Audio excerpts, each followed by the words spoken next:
судебная система, превысив свои полномочия, занимаясь подлогом документов, пытается не допустить меня более 2 месяцев к исполнению своих функциональных обязанностей.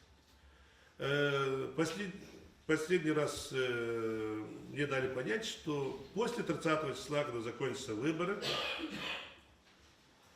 они допустят меня на работу.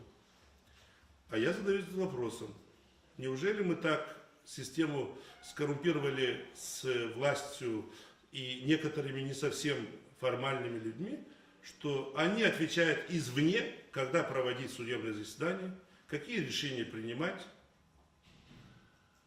Мне стало известно, что завтра будет очередное заседание. Я настаивал как можно быстрее.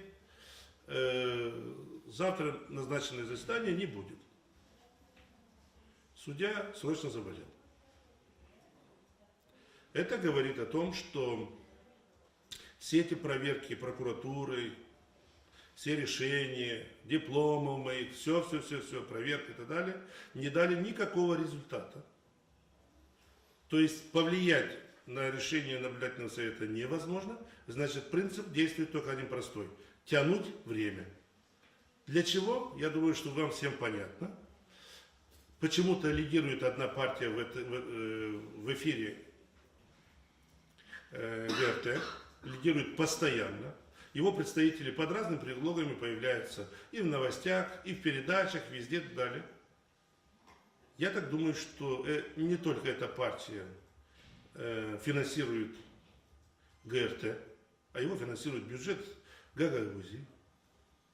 И насколько бюджету Гагаузии выгодно, чтобы члены этих партий рекламировали себя на этом телевидении, остается задуматься.